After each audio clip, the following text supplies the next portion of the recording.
Assalamualaikum warahmatullahi wabarakatuh. Selamat pagi asisten praktikum, Ibu dan teman-teman sekalian. Perkenalkan, kami dari kelompok 2 kelas KBI Praktikum Bioinformatika jurusan Biologi Universitas Andalas. Saat ini kami akan menampilkan suatu video yang mana nanti kami akan membahas penggunaan aplikasi pas server, kemudian penggunaan website admin serta website Protox2 untuk mencari fungsi serta aktivitas dari sesuatu senyawa. Nah, sebelumnya perkenalkan saya Fauzia Nur dengan nomor BP 2010421019. Mungkin lanjut ke Lala. Kenalkan saya Rehan Revela Sesa dengan nomor BP 2010421026. Saya Dini Tari dengan nomor NIM 2010421020. Baik, di sini kami akan membagi tugas terlebih dahulu. Untuk video ini kami akan menampilkan tiga, tiga website. Nah, untuk website pertama yaitu pas server akan saya jelaskan sendiri.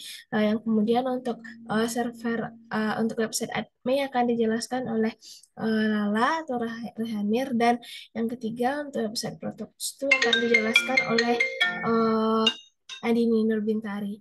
Nah, mungkin izin dulu untuk share screen. Nah, di sini saya akan membahas terlebih dahulu mengenai penggunaan penggunaan website uh,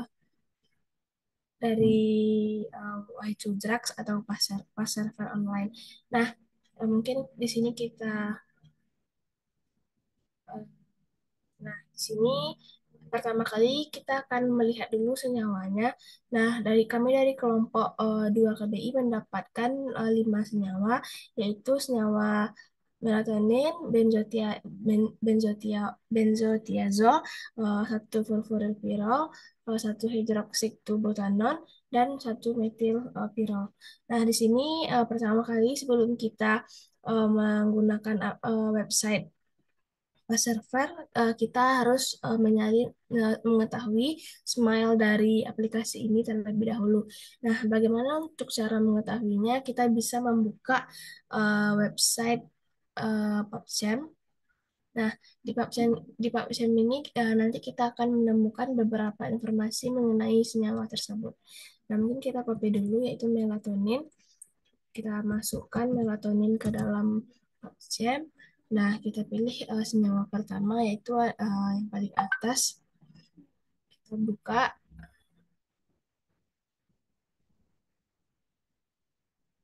Bisa ditunggu terlebih dahulu. Nah, di sini akan kita temukan beberapa informasi mengenai senyawa melatonin ini. Untuk strukturnya yaitu struktur 2 dimensi dan 3 dimensinya. Untuk formulanya ada C13H16 N2O2. Kemudian ada data-data lainnya. Nah, di sini kita hanya membutuhkan canonical smile-nya. Dan nah, di canonical smile ini kita bisa langsung mencari saja.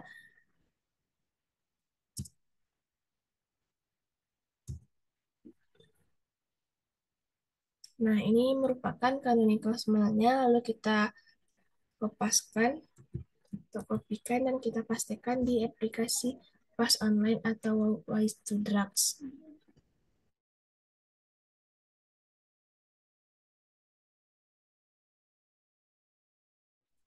Nah, di sini kita pastikan terlebih dahulu uh, canonical smile-nya tadi, dan kita lihat bagaimana aktivitas dari senyawa tersebut.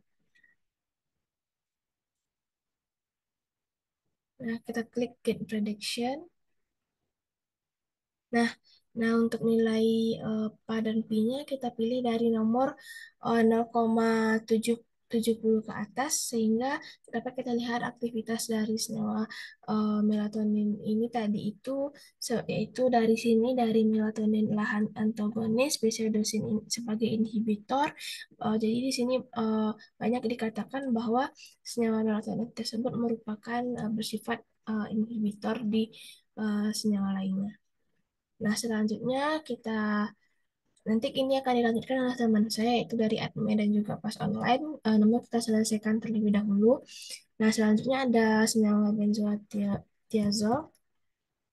Kita masukkan lagi di sini di PubChem namanya, dan kita pilih yang bagian pertama.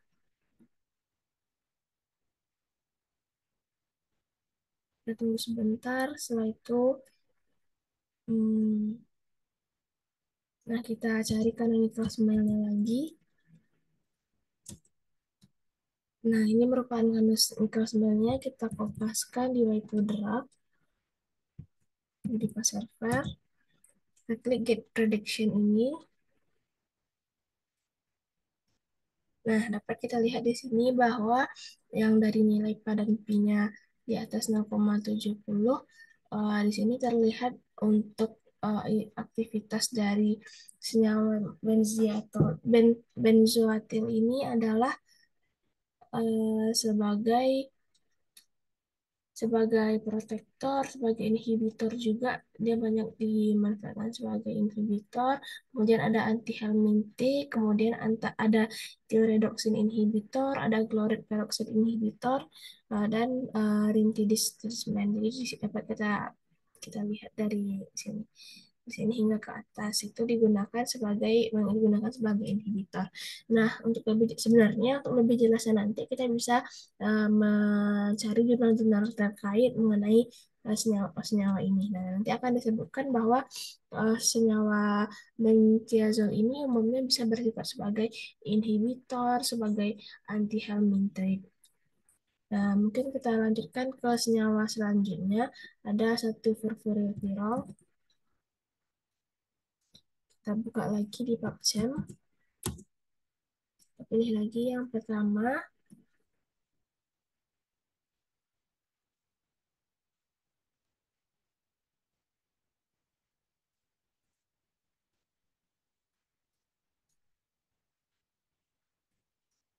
Nah, kita cari lagi canonical smile-nya.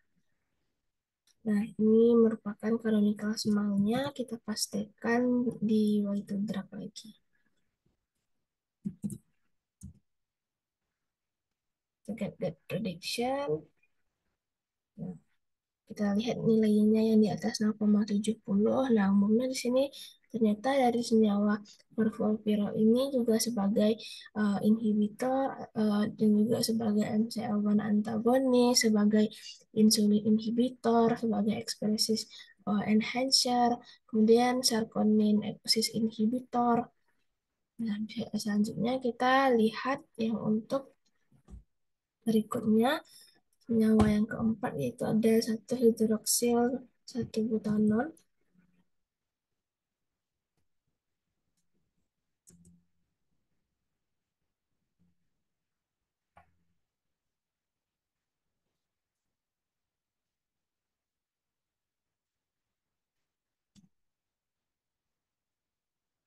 Nah, di sini kita lihat lagi canonical smile-nya.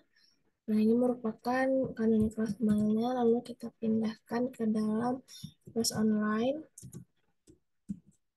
Kita get prediction.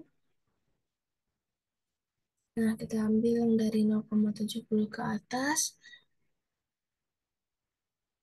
Nah, di sini sudah cukup lumayan banyak ya teman-teman.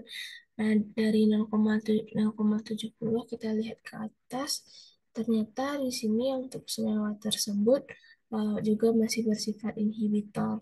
Banyak bersifat inhibitor. Kemudian dia juga ternyata sebagai kriptoprotekstan. Nah, kita bisa ambil dari yang ini, inhibitor hingga ke atas. Nah, selanjutnya kita coba lihat senyawa terakhir. Dan kita lihat yang dari 0,70 ke atas. Nah, kita coba lihat dari senyawa terakhir, yaitu ada senyawa metilpirol.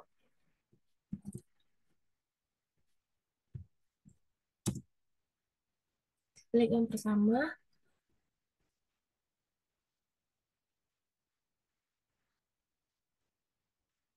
Kita kopikan lagi, cari lagi canonical smile-nya. Kemudian kita lihat di get prediction. konsep weight reduction. Nah, di sini ada beberapa teknik lagi. Aktivitasnya ternyata juga masih bersifat inhibitor dan sebagai antagonis. Terlihat yang dari 0,70 ke atas.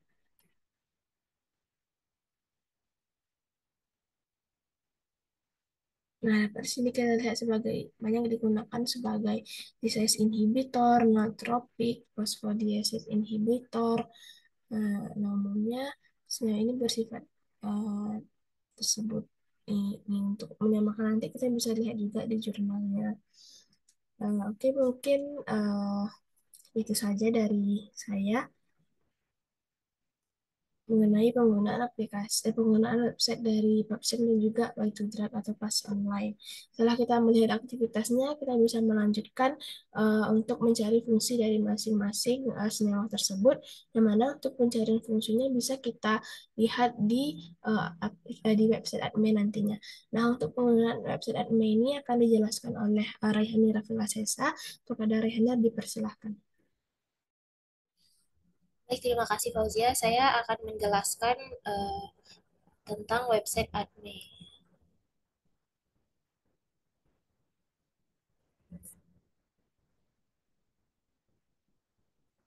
Nah, bisa dilihat share screen teman-teman. Masih loading lah. Sudah.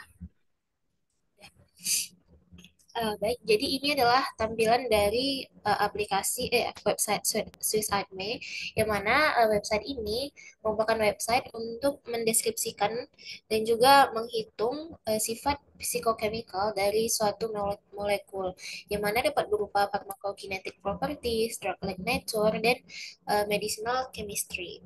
Jadi langkah pertama untuk kita dapat mendeteksi suatu molekul di Swiss Adme ini, kita memasukkan smilesnya yang tadi udah dicari sama Fauziah, yaitu lewat PubChem. Lalu kita langsung aja kopikan ke sini. Ini bisa langsung sekali banyak, tidak hanya satu. Lalu kita klik run. Nah, di sini kemudian akan muncul tampilan molekul-molekul yang uh, smilesnya sudah kita copy, yang mana molekul satu itu merupakan melatonin. Kemudian molekul 2 ada benzotiazol. Terus molekul yang ketiga itu satu furfuryl pyrrole. Molekul keempatnya satu hidroksi 2 butanoan, dan yang kelima merupakan molekul satu metilpirrol. Nah, di sini bisa kita lihat di show boiled X, di mana ini merupakan uh, penanda jarak polaritas dari molekul-molekul ini. Nah, semakin dekat ke TPSA, maka dia akan semakin polar. Di sini bisa kita lihat yang molekul 4 yang paling mendekati TPSA. Kemudian diikuti oleh molekul 5, molekul 1, molekul 2, dan molekul ketiga.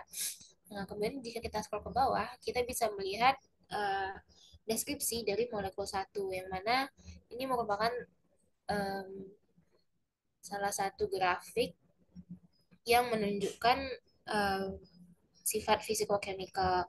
Ada lipopility, kemudian ada size atau ukurannya, terus ada polar atau polaritas, insolubility, insaturation, dan juga flexibility dari molekul yang kita ingin lihat.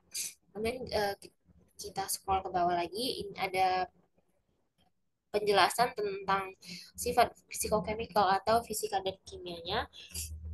Bisa kita lihat di sini formula atau rumus kimia dari molekul uh, melatonin. Kemudian di bawah ini ada molecular weight atau berat molekulnya. Kemudian ada atom dan gugus H, dan ini ada polaritasnya. Kemudian di sini ada lipophilicity, di mana bisa kita lihat juga, dan yang sini ada water solubility, kemudian ada pharmacokinetic untuk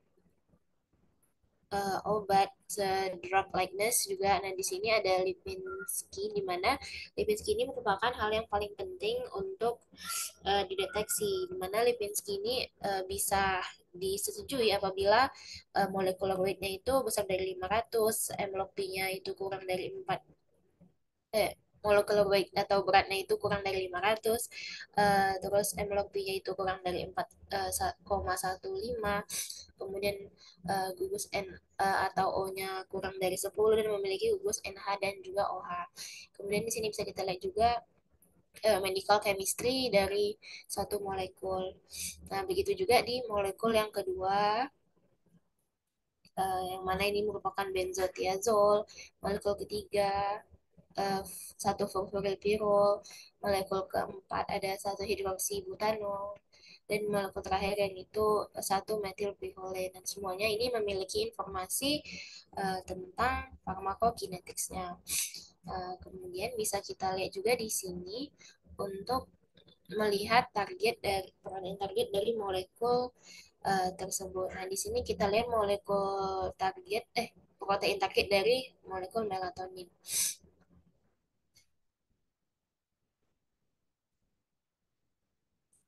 Mungkin ditunggu dulu. Nah, di sini bisa kita lihat ini merupakan em, persenan dari target kelas, yang mana yang paling besar itu sebagai family AG protein coupled receptor. Nah, di sini kita bisa lihat lebih banyak, di mana eh, target ini dipengaruhi dilihat dari probability-nya. Dimana kalau misalnya hijaunya ini penuh, artinya dia dapat probabilitasnya itu maksimal. Untuk melatonin ini, target maksimalnya itu di melatonin reseptor 1A, melatonin reseptor 1B, dan juga quinon reduktase kedua, di mana target kelasnya itu sebagai family AG protein coupled receptor dan enzim. Nah, di sini penuh probability-nya. Kemudian yang ke bawah ini bisa, cuman dia tidak optimal. Terus ini merupakan dari melatonin. Kemudian kita lanjut ke molekul 2, yaitu benzotiazol.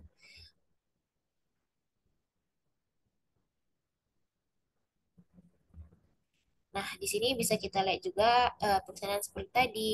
Namun di sini targetnya itu tidak sebagus yang melatonin tadi, tapi yang paling tinggi ada di fosfodiesterase 4A, fosfodiesterase 4B, dan fosfodiesterase 4D dan 4C.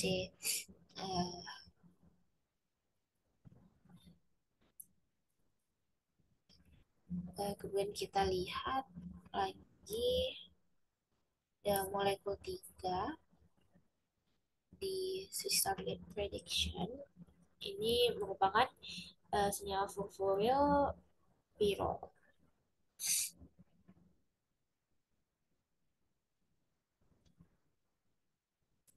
Nah, di sini dapat kita lihat juga probability-nya itu rendah untuk di peptidil peptidase, catet catet catepsin F, catepsin K, catepsin S, dan juga sampai sigma oblate reseptor. Nah, target kelasnya itu ada protease, reader, dan membran reseptor. Kita lihat lagi yang molekul keempat, yaitu satu hidroksi 2 butanol.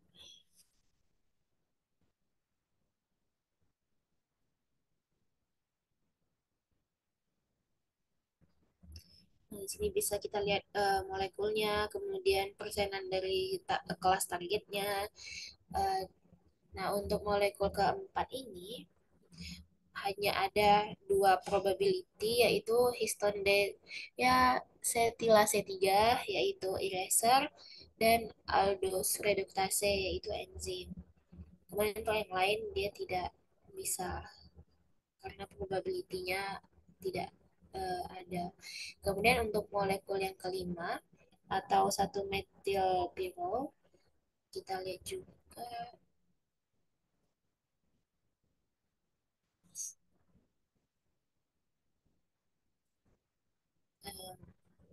Nah, ini probabilitasnya kosong. Jadi dia tidak dapat bekerja dengan baik, tidak seperti yang tadi melatonin yang punya yang probabilitasnya itu full. Nah, selanjutnya mungkin sekian saja eh, dari saya tentang website ADME, dikembalikan.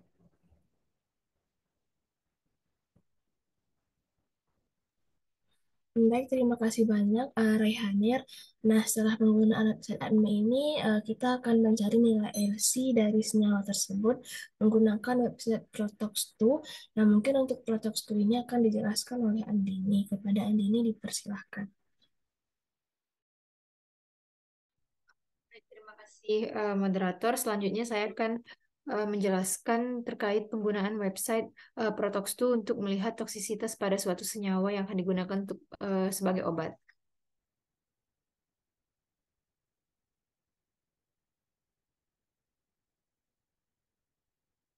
Sebelumnya, apakah udah tampil share screen-nya, Val? Sudah. Oke. Baik. Jadi di sini kelompok 2 KBI Praktikum Bioinformatika itu mendapatkan senyawa dari eh, melatonin, benzotiazol, 1 furfuryl pirol, 1 hidroksi 2 butanon, dan 1 metilpirol dari nomor 106 sampai 110. Nah, kemudian kita akan mencari toksisitas dari senyawa melatonin melalui penggunaan website Protox2. Kita buka website Protox2. Nah, lalu di sini sudah merupakan tampilan dari website Protox2. Di sini ada Protox Home, Tox Prediction, model info, statistik, dan beberapa fitur lainnya. Jadi untuk melihat toksisitas dari suatu senyawa yang akan digunakan sebagai obat, kita klik Tox Prediction. Oke, lalu kita akan mencari senyawa melatonin. Mencari toksisitas dari senyawa melatonin melalui uh, tox prediction ini. Nah, kita klik search.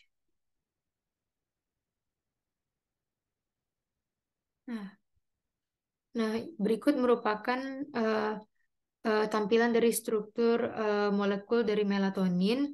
Nah, di sini pada kolom atau box yang ini itu terdapat beberapa kriteria yang akan kita cari atau ingin kita ketahui tingkat toksisitas dari senyawa melatonin ini. Di sini ada organ toxicity, toxicity endpoints, tox 21 nuclear receptor signaling pathways, tox 21 stress response pathways. Mungkin di sini kita mencari toksisitas pada hepar, kemudian carcinogenicity, immunotoxicity, mutagenicity, cytotoxicity, dan mungkin kita bisa centang di sini estrogen receptor alpha dan head shock factor response element. Nah, kemudian kita klik Start Tox Prediction untuk melihat tingkat toksisitasnya. Nah, di sini sudah tampil hasil dari toksisitas dari senyawa melatonin. Nah, di sini predicted lethal dosis 50-nya itu 963 mg per kilogram. Nah, artinya dalam rentang segitu atau dalam rentang sekian itu merupakan lethal dosis dari senyawa melatonin, dan apabila lebih dari 963 maka bisa dapat menyebabkan toksisitas. Nah, di sini toksisitas predicted class-nya itu nomor 4. Nah, artinya kalau pada website Protox2 ini semakin kecil nomor toksisitasnya, artinya tingkat toksisitasnya itu semakin tinggi. Nah, di sini predicted toxicity class-nya itu berada di angka 4, artinya tidak begitu tinggi toksisitasnya. Dan di sini average similarity-nya itu 65,24%, prediction accuracy-nya itu 68,07%. Nah, di bawah ini adalah comparison of input compound with dataset compound. Nah, kemudian di sini adalah hasil atau laporan toxicity model dari senyawa melatonin. Di sini organ toxicity-nya tadi kita cari targetnya itu hepatotoxicity, dan di sini inaktif, artinya senyawa melatonin ini tidak menimbulkan toksisitas pada hepar. Kemudian carcinogenicity, immunogenicity, mutagenicity, dan cytotoxicity itu juga inaktif. Artinya dia tidak memberikan toksisitas pada target tersebut. Nah, kemudian untuk estrogen reseptor alpha R ini juga inaktif. Artinya dia tidak menimbulkan toksisitas pada estrogen reseptor alpha. Lalu pada head shock factor response element atau HSE itu dia juga inaktif, artinya dia tidak menimbulkan toksisitas pada targetnya. Nah, selanjutnya itu kita mendapatkan senyawa benzotiazol. Kemudian kita lakukan tox prediction lagi untuk melihat tingkat toksisitas pada senyawa benzotiazol. Bisa kita pastikan namanya, lalu kita klik search. Nah, ini merupakan tampilan struktur molekul dari senyawa benzotiazol. Kita lakukan hal yang sama dengan seperti di langkah sebelumnya, itu kita melihat hepatotoxicity, kemudian carcinogenicity, immunotoxicity, mutagenicity, dan cytotoxicity. Kemudian kita di sini ingin mengetahui androgen receptor ligand binding domain, dan pada stress response-nya itu kita melihat pada mitochondrial membrane potential atau MMP. Lalu kita klik Start Tox Prediction untuk melihat tingkat toksisitas. Nah, di sini diketahui predicted lethal dosis 50 untuk oral toxicity-nya itu sebesar 380 mg per kilogram. Nah, kemudian predicted toxicity class-nya juga berada di nomor 4, artinya tingkat toksisitasnya tidak tinggi. Karena semakin rendah nomornya, maka tingkat toksisitasnya semakin besar. Kemudian average similarity-nya itu 100%, prediction accuracy-nya juga 100%. Nah, ini merupakan comparison atau perbandingan input compound-nya. Lalu untuk toxicity model report-nya atau laporan model toxicity-nya itu pada target hepatotoxicity dia aktif, dan pada carcinogenicity dia juga aktif. Nah, artinya senyawa benzotiazol ini pada target itu apabila prediksinya aktif, dia akan menimbulkan toxicity atau toksisitas. Kemudian pada immunotoxicity, mutagenicity, dan cytotoxicity itu dia inaktif, artinya dia tidak menimbulkan toksik atau tidak menimbulkan reaksi racun pada target. Kemudian pada androgen reseptor ligand, dia juga inaktif, artinya dia tidak menimbulkan toksik pada androgen reseptor ligand, dan juga pada mitochondrial membran potensial atau MMP, itu dia juga inaktif, artinya dia tidak menimbulkan toksik pada target mitochondrial membran potensial atau MMP. Nah, kemudian kita selanjutnya itu mengetahui senyawa 1-furfuryl pirol. Kita juga lakukan hal yang sama, kita klik tox prediction terlebih dahulu. Nah, kemudian kita klik search untuk mengetahui laporan toksisitas pada senyawa 1-furfuryl pirol. Nah, berikut merupakan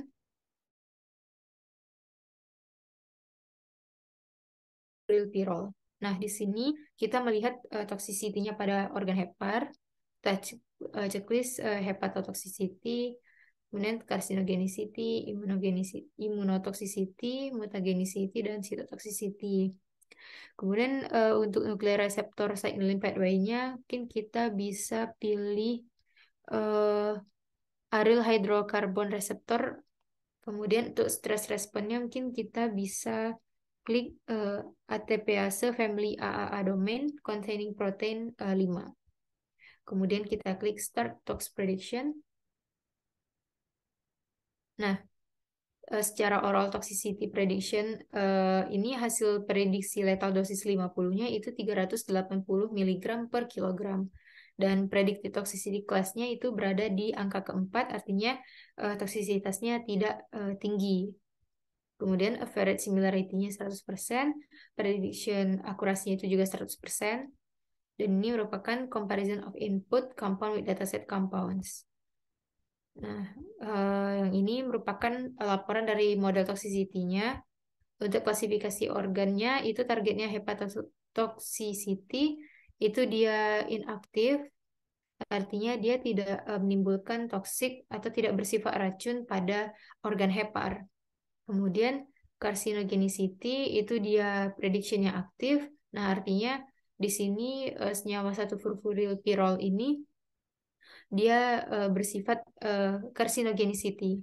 Kemudian untuk immunotoxicity dia juga inaktif, dan artinya di sini dia tidak menimbulkan toksisitas pada sistem imun kita. Kemudian mutagenicity-nya juga inaktif, cytotoxicity-nya juga inaktif, dan aryl hydrocarbon reseptornya juga inaktif. Artinya pada target mutagenicity, cytotoxicity, aryl hydrocarbon reseptor, dia tidak menimbulkan sifat toxicity-nya. Kemudian pada target ATPase family AA domain containing protein 5 itu juga inaktif. Artinya dia tidak bersifat toksik pada ATAD5. Nah, selanjutnya di sini kita mencari senyawa 1-hidroksi 2-butanon. Kemudian kita klik tox prediction lagi. Kita pastekan nama senyawanya, lalu kita klik search. Nah, berikut merupakan hasil struktur dari 1-hidroksi 2-butanon. Ini struktur molekulnya. Kemudian kita lakukan hal yang sama, ingin melihat toxicity pada target organnya atau target-target lainnya. Itu kita bisa cek hepatotoxicity, carcinogenicity, immunotoxicity, mutagenicity, cytotoxicity. Kemudian untuk nuclear receptor signaling-nya, mungkin kita di sini bisa pilih peroxisom proliferator activate receptor gamma atau PPAR gamma. Dan untuk stress response-nya kita di sini bisa pilih nuclear factor. Yang pertama, kita checklist, kemudian kita klik start tox prediction. Nah, hasil dari prediksi oral toxicity-nya itu menunjukkan bahwa lethal dosis 50-nya itu 1.200 mg per kilogram. Kemudian untuk predicted toxicity class-nya itu dia 3. Nah, ya, kali ini hasilnya berbeda, kelompoknya itu berada di kelas ketiga, dan artinya dia sedikit cenderung lebih toksik dibandingkan senyawa yang sebelumnya. Dan di sini average similarity-nya itu 81,59%, prediction akurasinya itu 70,97%. Ini merupakan comparison of input compound with dataset-nya. Lalu kita langsung ke sini. Nah, di sini laporan dari model toksisitasnya untuk target hepatotoxicity itu dia inaktif, artinya dia tidak bersifat toksik pada organ hepar.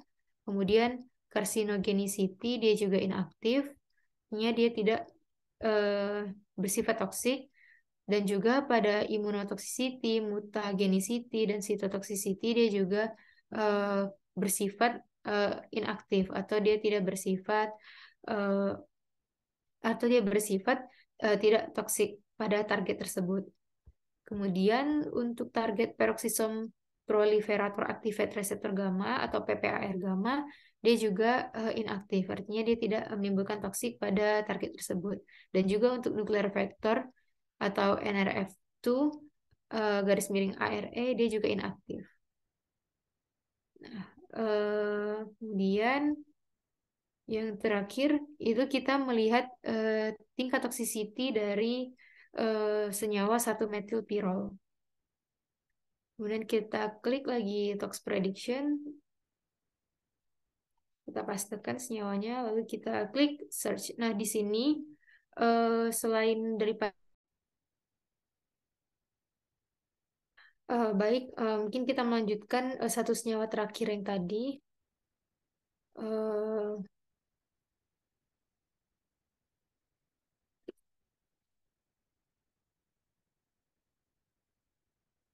nah, satu senyawa terakhir tadi itu yaitu senyawa 1-metilpirol. Nah, ini satu senyawa 1-metilpirol. Nah, di sini selain dari nama PubChem, di sini juga bisa kita search melalui canonical smile juga. Tapi di sini saya menggunakan dari awal menggunakan nama dari PubChem. Kita klik search. Nah, berikut merupakan hasil dari 1-metilpirol. Ini merupakan struktur molekulnya. Kemudian untuk melihat tingkat toksisitasnya pada targetnya kita bisa checklist pada ini organ toxicity, kemudian toxicity endpoints-nya bisa carcinogenicity, immuno, mutagen, dan cytotoxicity.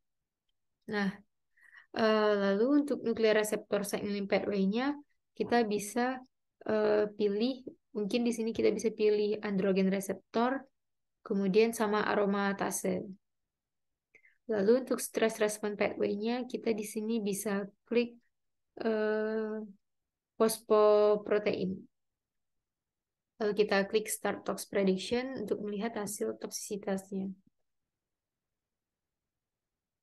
Nah, di sini dari hasil prediksi oral toksisitasnya itu untuk lethal dosis 50 itu sebesar 347 mg per kilogram.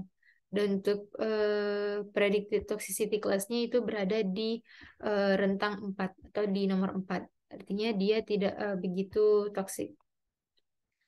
Lalu di sini comparison of input compound with dataset compound-nya.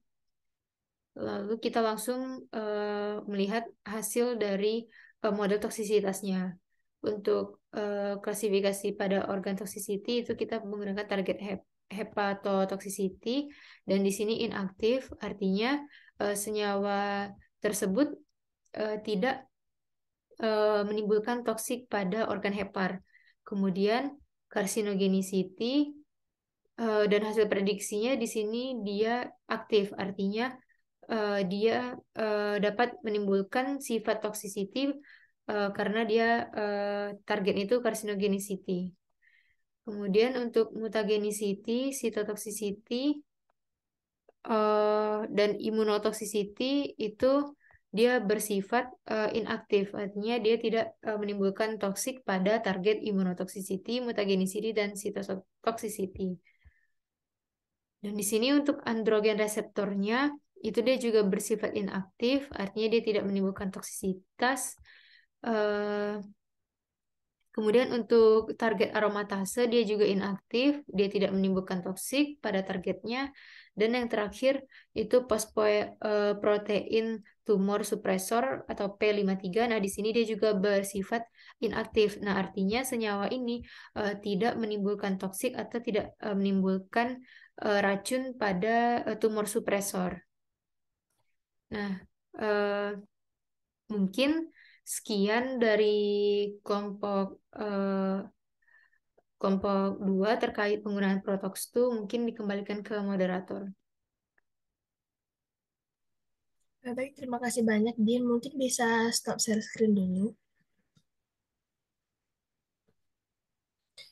Nah, baik, mungkin berikut tadi video dari kelompok kami tentang penggunaan website dari yang pertama kita bisa menggunakan PubChem untuk mengambil canonical smile-nya, yang kedua kita gunakan server, yang ketiga kita gunakan ADME, yang keempat kita gunakan Protox untuk melihat tingkat toksisitasnya. Nah, mungkin itu saja dari kelompok kami. Mohon maaf jika ada kesalahan. Kami akhiri dengan Assalamualaikum warahmatullahi wabarakatuh.